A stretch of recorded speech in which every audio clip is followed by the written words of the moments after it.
everybody, good evening and welcome to the Daily Dose.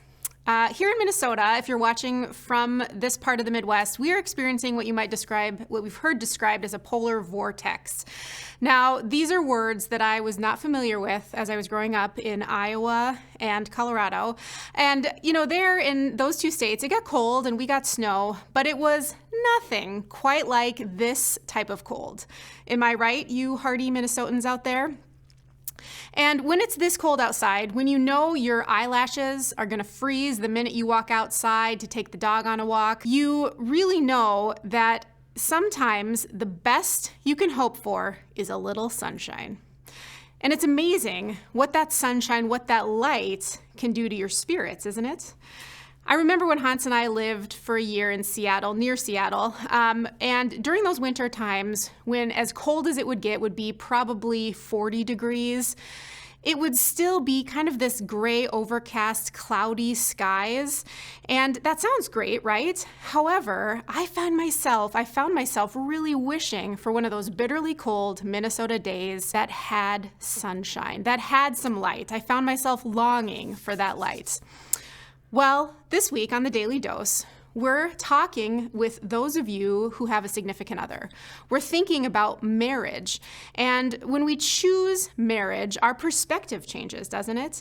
And our relationship with our spouse can be so much healthier when we talk about we being greater than me. Our self-identity is really important. Don't get me wrong, hear me on that.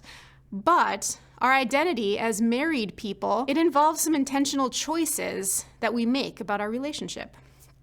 So today I want to wonder with you about choosing authenticity. Choosing to be authentic, to be real with your spouse. Now think back to your wedding day, and I realize some of you may have written your own vows, but I'm guessing those vows included some version of this. I choose you in sickness or health, in sorrow or joy, for better or worse. In other words, you were saying, I choose to be with you when you feel high on life and when you're pretty low, when you're at your best and when you're at your very worst, whatever that might look like. And in order to promise these things to each other, to truly choose a life where you'll stick with your partner through the best and through the worst, you have to be willing to share those true highs and lows as well, don't you? I mean, it's one thing to know that you're broken, but it's another thing to learn to share that brokenness with the person you love most. Now, in the Bible, in the book of Ephesians, it's a letter written by a guy named Paul, and he wrote it during a time when people were trying to figure out what it meant to be people of faith, to be followers of Jesus. And Paul wrote this letter to encourage people to be the people that God made them to be. So we hear in this part of Ephesians in chapter 5 these words, "For you were once darkness, but now you are light in the Lord. Live as children of light, for the fruit of the light consists in all goodness, righteousness, and truth, and find out what pleases the Lord. Have nothing to do with the fruitless deeds of darkness, but rather expose them. It is shameful even to mention what the disobedient do in secret, but everything exposed by the light becomes visible, and everything that is illuminated becomes a light."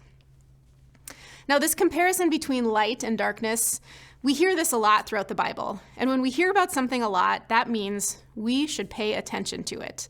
Think back to the creation story. God said, "Let there be light," and separated the day from the night. In the Psalms, we hear that thy word is a light unto our feet and a lamp unto our paths.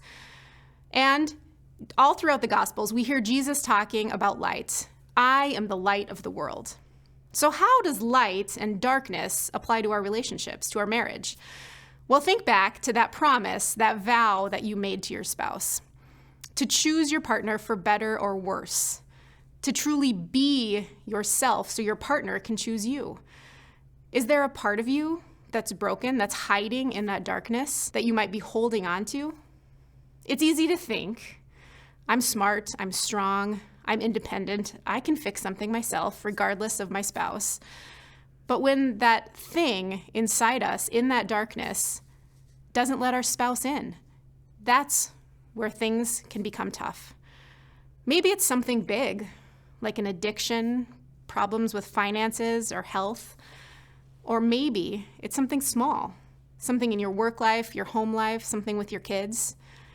And until we choose to be authentic, it stays in the darkness. So today, ask yourself, where is darkness hiding in my marriage, in my relationship? And make a plan to talk with your spouse about it. Because as Paul reminds us, everything exposed by light becomes visible, and everything that is illuminated becomes a light. So just like those bitterly cold days where it'd be easier to hunker down, shut the windows, and stay inside, sometimes even forgetting what it's like out there, when we open the windows, maybe even choose to walk outside, we feel a ping of cold. It maybe hurts a little bit sometimes. But we also, when we allow that sunshine, that light to shine in, it affects us, it changes us, it renews us, and it can renew your marriage too. Say thanks for watching the Daily Dose with us this week. If you're watching on Facebook, we'd love for you to share this with others. Head over to our YouTube channel and you can watch all of the Daily Doses in one place for a specific topic any week. You could subscribe to our channel. Or if you're watching on cable access, be sure to let someone else know, invite them to watch along with you. And we'd love for you to tune in this Sunday at 6 o'clock on Facebook and on our YouTube channel for our special Valentine's Day online date night. So sit down with your spouse and set some time aside to watch that. Thanks.